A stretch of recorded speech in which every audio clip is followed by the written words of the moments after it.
Wes says his mother recently passed away, and he and Sandra got in a fight over his mother's will. Sandra threatened to leave. She comes down with her coat on and says, the last thing she said is, "You'll hear from my lawyer." Out of the corner of my eye, I see her car keys. So I grab them. And there was no scuffle. I convinced her to go upstairs to bed. It's no secret we didn't get along too well, but you live together and you run a family. And it's terrible for my kids. Wes says when he woke up the next morning, Sandra was gone, and so was his car, a 2005 Dodge Stratus. Neither have been found. She had an extra key for my car, I didn't know it. I'm going to go first on this one. All right. I think this is classic embedded confession. Almost everything he says is an embedded confession. The last thing she said when she came downstairs, and then he describes what she did after that, after they went to bed. Number two. Number one, who keeps their coat upstairs? And they're in Wisconsin. Nobody comes downstairs with their coat on. You come downstairs, you get your coat, and you leave. You do whatever. He says there was no scuffle. That lets us know there was a scuffle. There was a problem there. Why would he even bring that up? Why would he even say that?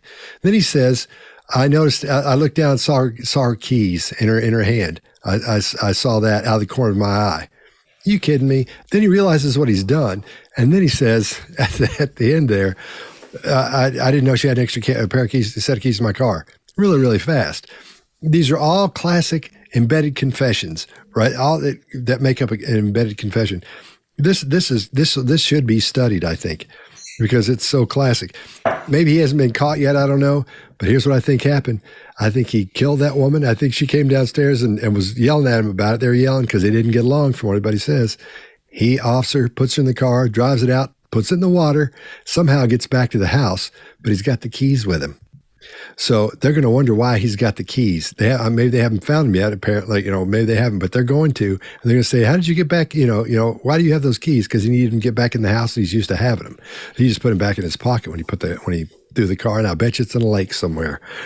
I'm just going off on what I think is going to happen. I'm really not. It sounds crazy. Yeah, but the part where he says she had an extra key. Yeah, man, that's the best part for me. Mark, what do you got? Yeah, so just that hot spot of the whole story around the keys that starts. Yeah, and actually before that the last thing she said, that's a bit final, isn't it?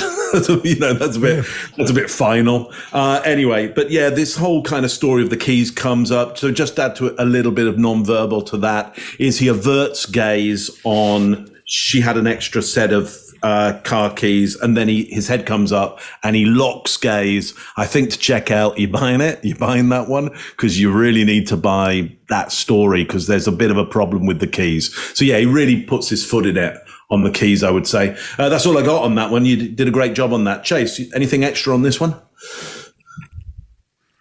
Don't say that. Shh. Next time he does it, don't say anything. Let's let him go. I'll give it to you again. Chase, anything extra on this one? Yeah, I'll just add in one. I'm sorry, Scott. I know you're going to chop on this.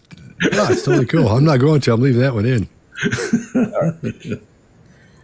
So I'll just add in one thing here. You guys got a lot of what I had here. But listen to when the pronouns go from self-reference to remove to someone else. And in psychology and persuasion, this is called a shift of a referential index. And we're saying, comes down, she says, I see, I grab, I convinced. And then he says, you live together, you run a family, it's terrible. So now it's no longer him involved with that person. So it's, I think that's pretty telling. Greg? Yeah. So let's go right exactly down the same path you all took, but I'm going to change just a small touch. He changes tense when he says the last thing she ever said. He's saying she comes downstairs, she says, he changes tense. That's a permanent shift when you go to that. Like you said, Mark, it's locked down. Mm-hmm. Also, if I convinced her to go back upstairs, don't you think there's probably a conversation going on that convinced, unless you had her by the hair or something, dragging her up the steps? Now, that's one way of persuading. He also does what I typically call trading guilt. That whole thing about everybody knows we didn't get along, he's casting that out front just so you don't go down that path and say, everybody knows you didn't get along. Well, yeah, everybody knew we didn't get along. He does something that we talk about in the True Crime Workshop called transfer. And you'll see, I'll bet you when you get this guy in the interrogation room, you start hammering him, he's going to become emotionally unavailable. That crying is emotional unavailability, and he gets away from you. That's a good way to break eye contact, and we'll see it again. Good way to break eye contact, good way to get away. He uses guilty words. Scott, you hit it dead on. Who says scuffle? Hey, we had a scuffle yesterday. That's not a typical word that people use. But when you think about crimes, a lot of people say, was there a scuffle at the scene? So you get that immediately. The other one he does, I call that rational actor speak. When he's saying, I had an extra set of keys that I didn't know about, or she had a set of keys I didn't know about. That's rational actor speak to me. Is trying to figure out why that thing that's going to come up. What he's doing, we have a thing we call the liar's loop, and that's a trigger. That's fabrication.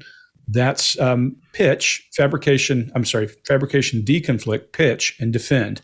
What's happened is he has gotten this whole thing together and he's ready to pitch it. And he's throwing out, and anything he's thought of, he's going to give you that data so he doesn't have to do it again later. Hey, she must have had a second set of keys. The last thing she said. All those things are his story. If this guy's not guilty, he sure is doing a lot of things that cause me to want to dig into him a lot more. Could he be innocent? Sure. He could feel guilty because of. But these things like the last thing she said, and then he talks about after. These things like she must have had a second set of keys. All of that points to something wrong in the story. By the way, if you don't know this, they've seized his antique car that a dog alerted on, and they've taken his computers and cell phones. So Exhibit A. He somehow that car is involved in it then. Before he got rid of that car. That's how he got back or something. I don't know how he got two cars out there. I'm just like, who knows? Who knows? But yeah, but you know what? I got another $100 that says within 90 minutes you could break this guy, box him in easily, because we're not dealing with a damn intellectual King Kong here. This guy, I think it'd be easy. I think the problem is the more you put your story together before your first contact, the more you are married to that story. We all know, every one of us here have talked to a guy who's got the perfect story. And this is the Columbo approach. We go in and say, well, okay, but one last thing. And then everything starts to come apart.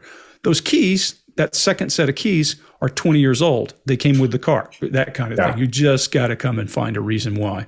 And the story then starts to unravel. And it's usually a small detail. It's not a big deal that takes it apart, because he's thought of all the big stuff. It's the little stuff that gets him.